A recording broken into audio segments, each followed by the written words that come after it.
Bring in Kathryn Rooney Vera. She's Chief Market Strategist at Bolte Capital Markets, and getting lots of these questions these days. Kathryn, nice to have you with us. Appreciate it.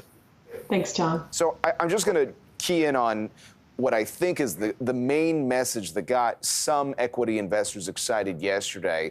The fact that it was an acknowledgement by Jay Powell that after, I believe, 4 straight 75 basis point hikes, that hiking at the same pace is no longer seen as the right move. Not that they are done with restrictive policy, but as we now get ready for the next rate hike, that he is trying to put a little bit of new messaging into the market.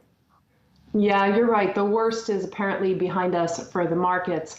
I would add to that, the news out of China, inflation data, as you mentioned, and also this morning we got new inflation data. JOLTS came out, the job openings number came out yesterday, also fueling the internalization or the perception by the markets that the labor market is finally rolling over and not adding to inflationary pressures. So the bottom line here for the markets, especially for the equity markets, is that it seems that the Fed is going to win the fight against inflation without having to curb demand, precipitating a recession.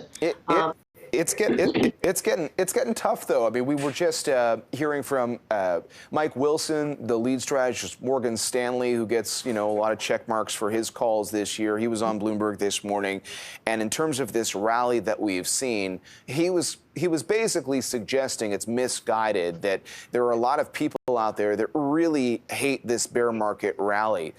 But then you have to start asking the question, well, hold on a second. I mean, yes, the Fed's going to have this restrictive policy, but how quickly does that change if we truly see a recessionary situation next year and they do need to, change course on rates? I think it all depends on the labor market. How bad does it get? Currently, not that bad. We're at 3.7% unemployment. Tomorrow, we get another unemployment data figure. But when the Fed, historically, John, when you look at economic history, when the Fed increases at this magnitude, we get a delay of 6 to 12 months. But the impact is felt on the unemployment rate. And when the unemployment rate rises by 50 basis points or more, historically speaking, over a term of 12 months, it's never happened that the U.S. economy is not already in recession. So this is what economic history teaches us. Now, we can kind of hide our heads in the sand, and say this time is different, because this time is always different. But I think those are fatal words. And I tend to think that if, in fact, these hikes, the accumulation of these hikes, which are, we haven't seen since Paul Volcker, we're going to get to 5.5% terminal rate, are felt in the real economy next year, specifically in the labor market, then consumption in an economy that's 2/3 based on consumption is going to contract.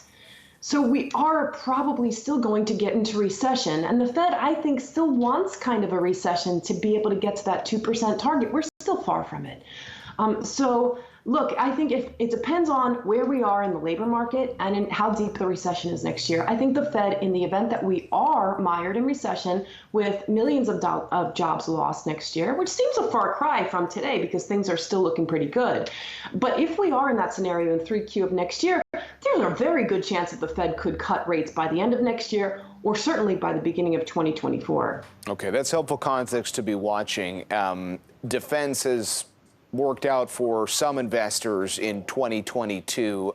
You've urged a lot of defense just in terms of strategy.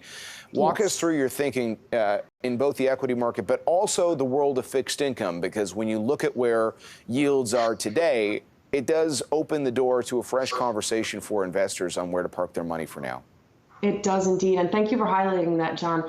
This year, we did come into 2022 calling stagflation, saying stagflation would be the zeitgeist of 2022, calling for energy, utilities, staples, and healthcare. So those have been our top sectors, and they have in fact been the top performing sectors.